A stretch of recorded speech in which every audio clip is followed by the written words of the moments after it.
Europe का सौंदर्यीकरण हो रहा है। यूं तो वह पहले से बहुत सुंदर है, लेकिन अब उसे सुंदरतर बनाया जा रहा। एकदम जन्नत, झकास। अग्नि की लपटें उसे पवित्र कर रही हैं। लाल पीली लपटों और धुएं की मोटी मोटी धार से आकाश भर उठा है। क्रीड़ा परिसर जल रहे, बाजार मॉल जल रहे, गाड़ियां बसें जल रही, पानी में आग लगी है, पुस्तकालय जल रहा।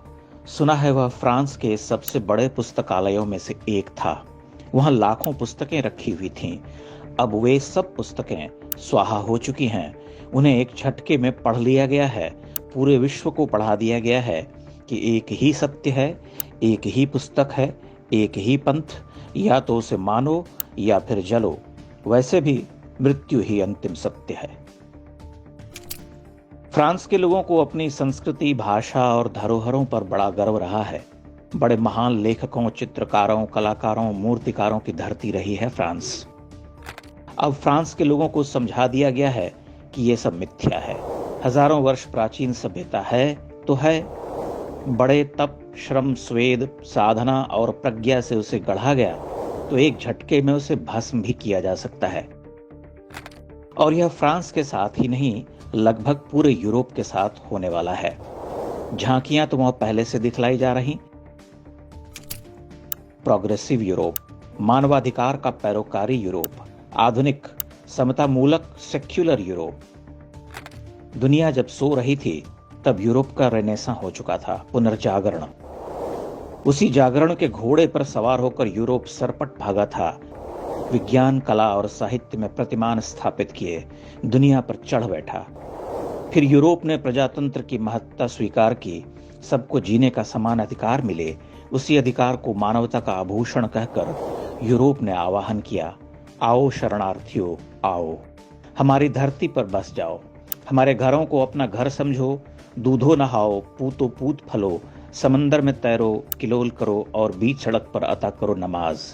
चाहे कल परसों करो या फिर कर लो आज। आओ मेरे प्रिय शरणार्थियों, आओ, तुम बहुत कष्ट में हो। आखिरकार वे आ गए। धीरे धीरे पसरने लगे। यूरोप के छोटे छोटे खूबसूरत देश अतिथियों से भरने लगे। ये वो अतिथि थे जिन्हें कभी लौटना नहीं था। अतिथियों की भूख बढ़ने लगी। जीवन की आधारभूत आवश्यकताएं जब सरलता से पूरी होने लगीं तो उन्होंने कहा, यह भी दो, वह भी लाओ। ब्रेड दिया है तो बटर लगाओ। यूरोप ने मक्खन लगाया, प्याला भर भर दिया। अतिथि गटागट सुड़कने लगे, पर अतिथियों की क्षुधाग्नि शांत ही कहां होती थी। फिर अतिथियों ने छीनना, दावा ठोकना शुरू किया। वे टिड्डों की तरह उड़ने लगे। सड़कों पर नमाज, बुरके वाला समाज, आधुनिकता के समंदर किनारे लेटे लेटे अधनंगी देह पर धूप सेक रहे यूरोप ने जब तक आंखें खोली, टिड्डे 1/3 फसल चट कर चुके थे। कभी न अस्त होने वाली बरतानिया हुकूमत पस्त हो उठी। स्वीडन, स्विट्जरलैंड जैसे हरे भरे शिखरों वाले देश जलने लगे। जो आज तक नहीं देखा था, देखने लगे। फ्रांस ने नई क्रांति देखी। यूरोप बारूद के ढेर पर बैठा है। अब समानता और सेक्युलरिज्म नहीं चल सकता। अब या तो मूल यूरोप बचेगा या तबाह हो जाएगा। ये तो छोटी मोटी डॉक्यूमेंट्री फिल्में हैं। अभी महाख्यान रचे जाएंगे, लेकिन ये छोटी फिल्में ही इतना बताने के लिए पर्याप्त हैं कि 1400 वर्ष से चली आ रही एक भीड़ पूरी दुनिया में एक ही सिद्धांत पर चलती है। उस भीड़ के लिए न कोई मनुष्य है, न कोई समाज, न कोई आन धर्म, न उसके देवता, न कोई जीवन दर्शन। एक ही सच है, जो उन्हें नहीं मानता वह काफिर है। सभी काफिरों को समाप्त होना होता है। इससे सरलतर सिद्धांत खोजे नहीं मिलता। अब यूरोप को अपना रास्ता चुनना होगा। वह समाप्ति के रास्ते पर चलना चाहता है या संघर्ष को चुनता है। दोनों ही रास्ते अपार कठिनाइयों से भरे हुए हैं।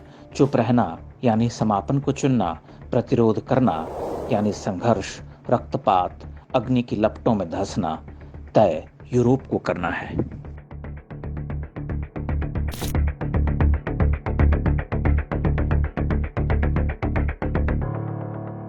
इंडेक्स ऑनलाइन के वीडियो समाज को समर्पित हैं। आप इनको डाउनलोड करके जैसे चाहे वैसे प्रयोग कर सकते हैं। चाहे तो आप हमारे टेलीग्राम चैनल से जुड़ सकते हैं। वहां सारे नए पुराने वीडियो आपको मिल जाएंगे। हमारे सोशल मीडिया लिंक हर वीडियो के डिस्क्रिप्शन में होते हैं। हमारा एकमात्र उद्देश्य हिंदू समाज को जागृत और एकजुट करना है। इसमें सहभागी बने। धन्यवाद।